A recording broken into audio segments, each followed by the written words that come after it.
Hello Air Force Dep Trainee, I'm Trainee Ray Santayana with the 433rd Development and Training Flight, and in this video I'll be covering how to fill out your new gain pay packet.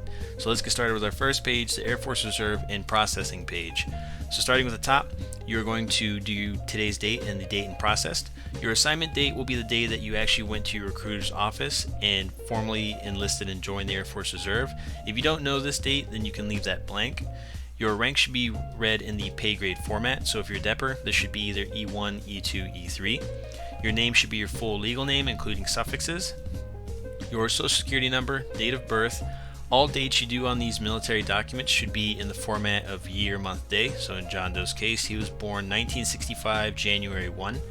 A mailing address for using a fake one. City, state, zip, sign where it says member signature, and a telephone number. So the only place people tend to get hung up on this is the for office use only part. There is a box you will need to fill out. It's the BAH status type.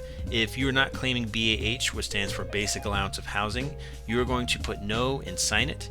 If you are going to claim it, you're going to write in yes, sign it, and you're also required to provide proof of a lease or a mortgage agreement. Moving on to the next form is your direct deposit sheet. Starting with field number 1, you are going to put your social security number, your name and last name first initial, and a phone number. This phone number could be a home phone, a cell phone, a work number. They only need one number. You don't need to fill out both boxes. Field number 2, this is going to be the type of account you want your pay deposited to. More times than not, you're going to pick a checking account. And under that, you're going to put the type of payment. This is going to be a net pay. It is never travel or other federal employment related payments. Moving on to field number 3, your routing and account number. These numbers need to correlate back to whatever type of account you picked in field number 2. So we're picking a checking account. We need to make sure that we get the routing and accounting number for that checking account. To find this, you'll typically go into your banking app, and somewhere in the settings or maybe the overview of your account, it'll let you find this information. So your routing number is always going to be a 9-digit number. Sometimes between digits number 8 and 9 there's a hyphen. Sometimes it's just a big fat block of numbers. So whatever it is, always 9 digits, make sure you get that. And your account number is usually going to be the long number. It's approximately 10-ish characters most times, 10-ish numbers. So just find that, make sure it matches up, and it's not the incorrect one. So like I said, if you got a checking and a savings, make sure you got that correct number. Now the account title, this is going to be the name that actually appears on the account. So to give an example, my full first name is Raymond. However, more times than not, I go by Ray. So if the account says Ray, I need to put that. Last is financial institution name. This is just going to be who you do your banking with. JP Morgan Chase, Wells Fargo, Randolph Brooks, whomever that may happen to be. Now fields number 4, you're going to skip this entirely. And in field number 5, you're going to go sign it, and you're also going to date it. Year, month, day. The next page after that, that's just going to be a how to find these numbers, the account number, routing number, etc. If you had an actual physical check, but most people don't use them these days, so you're probably not going to need that one. You also don't need to scan it when you go to do all this in the end. Third is going to be the state of legal residence. This is form 2058. This is going to be one of the most important forms you fill out.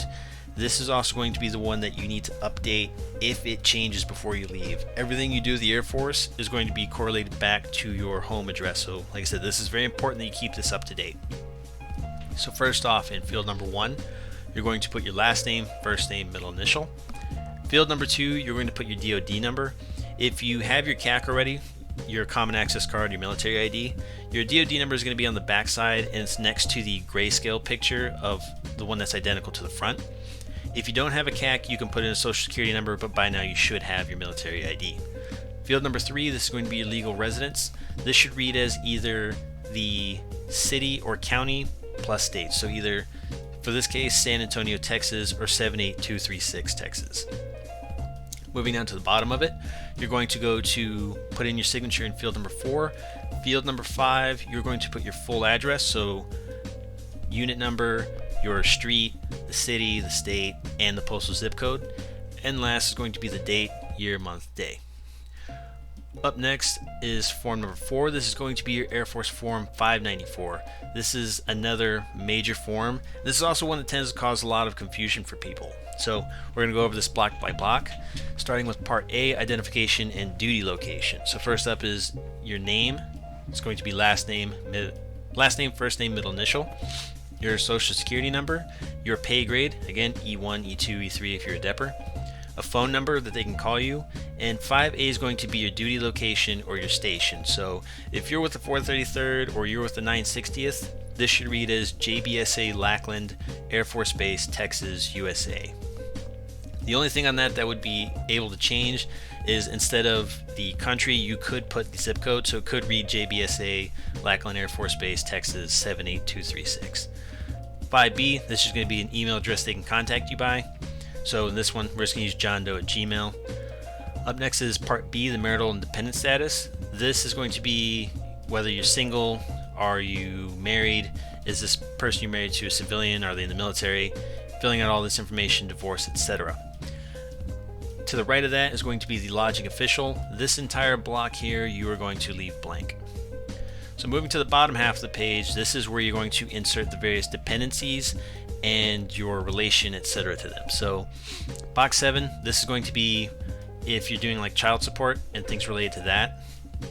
Box number 8, this is going to be actually listing these dependents. So you're going to give them their name, where they live, their relationship to you, meaning, are they a spouse, are they a child, are they a stepchild, maybe it's an elderly parent you're taking care of, and their date of birth. So things to note about Form 594, dependents who are minors, they require a birth certificate. Paying child support requires a birth certificate plus a court order stating how much you are paying. You need to list all of your dependents. So if you're listing a spouse in this case, you're going to list a marriage certificate.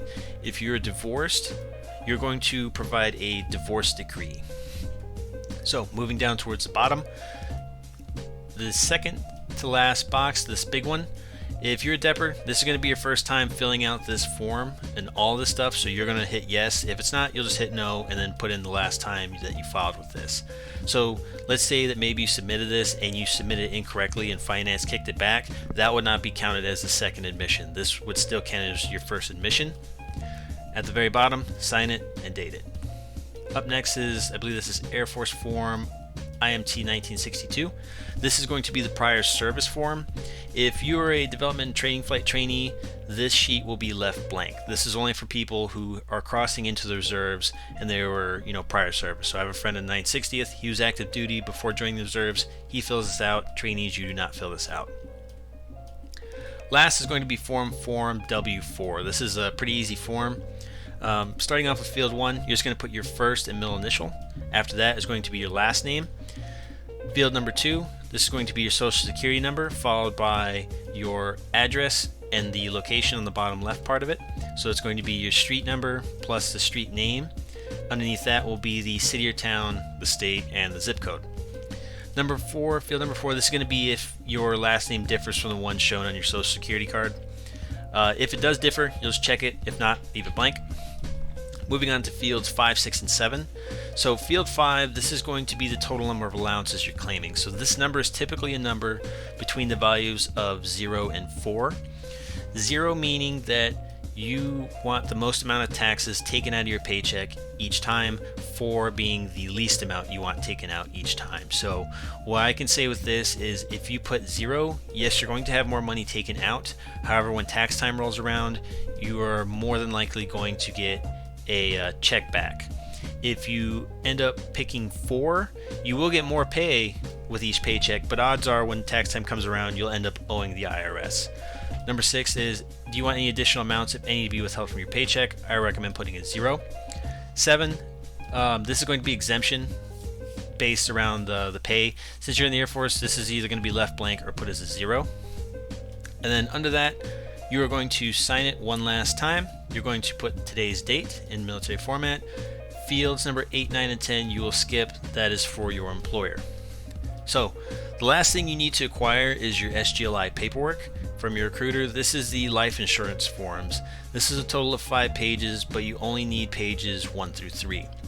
The first page should have primary beneficiaries, page 2 has secondaries, and page 3 should have signatures from you and your recruiter.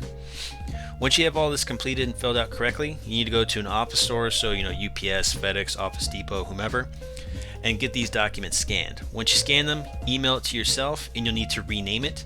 Typically the acceptable rename should be trainee, last name, month, pay packet year. So for John Doe, this would be Trainee Doe July Pay Packet 2020. If your flight chief requests a different name, then do so accordingly. The last thing you need to do with this, once this is all complete, is email this to your flight chief at the specified time they've given you. Don't send it early, don't send it late. A lot of times, whenever you get new trainees, they want to send it in batches, so that's why they'll tell you send it at a specific time. So, that wraps up this video on how to complete a new gain pay packet. If you have any questions or like any other videos, please post in the comments below, and thanks for watching.